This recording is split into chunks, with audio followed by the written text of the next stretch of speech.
Take a listen to something that John Bonham said back in 1970 during an interview about the nature of music and music listening. And then I'm going to comment on this and ask you for your opinion. But I think that the observations that he makes here are really interesting and very pertinent to what's going on with music these days. All right, so let's listen to what John Bonham had to say back in 1970 right here. Here he is. I think these days let's say the public, let's not just say the kids, because we've had sort of all sorts of people at concerts, Mm-hmm. I think that they're coming to listen to what you're playing and not just to look at you and see what you are. I mean, I remember when let's go back a few years, when I first went to see the Beatles, because we've mentioned them a few times, it was to look at them, It wasn't, you didn't really bother what you were listening to. Yes. And today, it's not what you are, it's what you're playing. All right, so one thing that he says there that we should focus on right off the bat is that he said when people went to see the Beatles, it was more like going to see the image, the cult, the experience of a larger-than-life group. It wasn't necessarily to listen to the music, which is borne out by the fact that the Beatles said they couldn't hear themselves play live anymore because the crowds were too loud. So they stopped touring altogether. Now, the next thing that I would like to mention here in regard to what Bonham said is that it wasn't just kids that were coming to see Led Zeppelin shows and buy Led Zeppelin albums back in 1970, but a very wide range of people. This is what I think is pertinent to today's situation. There is a very wide range of people who would be interested in listening to new music that might loosely be regarded as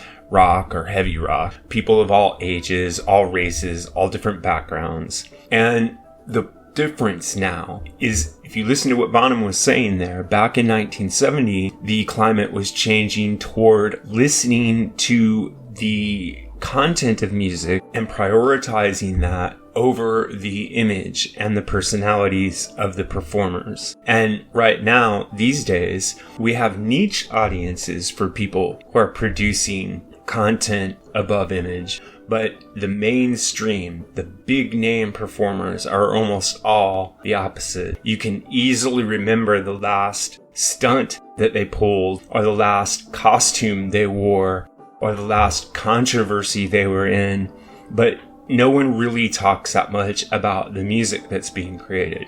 So, for example, back in the 60s, when the Beach Boys put out an album like Pet Sounds, the reverberations of the artistry and the changes in the music and the production style and the songwriting and the entire approach was seismic. It changed the way other people looked at music. It changed the way people listened to music. Similarly, Sgt. Pepper's and reference Led Zeppelin. The same can be said for Led Zeppelin 1, Led Zeppelin 2. They changed the way that people looked at and listened to music. As further evidence for this hyper focus on sound above image is a story I recently came across where Jimmy Page and Peter Grant strong-armed individual record plant pressing managers to press Led Zeppelin 2 on the wax stock that was meant for classical records. Now, this kind of wax,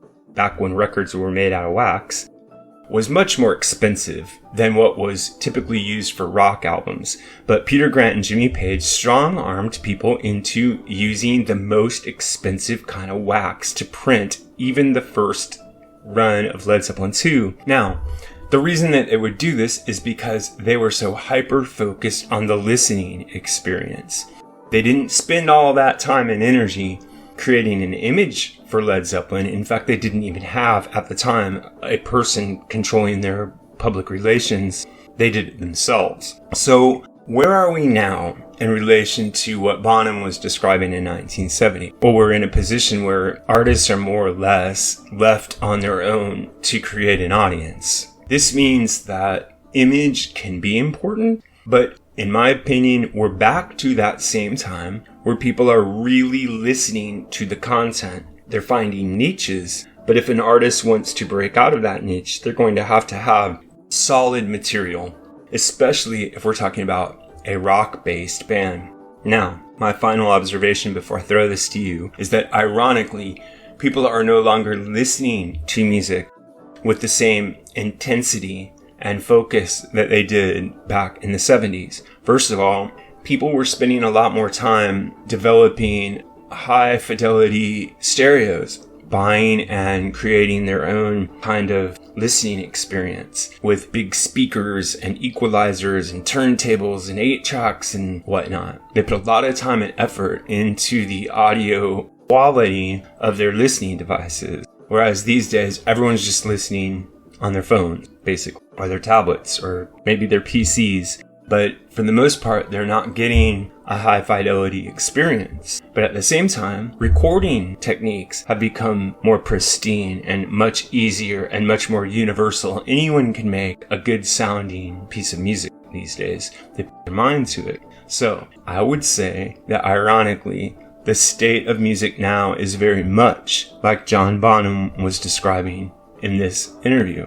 But my question to you is, do you agree with me? And do you agree with him, what he said about Led Zeppelin being one of those bands that prioritize music above image? I would say that I do agree with him on both accounts, that people in the 70s were focused on listening experiences and people now are focused on listening experiences. Zeppelin was not a band to prioritize image over sound, and these days I don't think that doing so, prioritizing an image above your sound, will create anything other than a momentary bit of fanfare. This is what I think, but what really matters is what you think. So if you have an idea about this or any other topic connected to classic or contemporary music, please drop it in the section below, and remember to like and subscribe. Also, if you'd like to help support the channel, check out the thanks button there below and click on that. You can leave a donation to keep the channel going. You can also click on the Buy Me a Coffee link in the description box, go over to the Buy Me a Coffee site and leave a donation there. Every little bit helps this channel stay strong. Thanks a lot.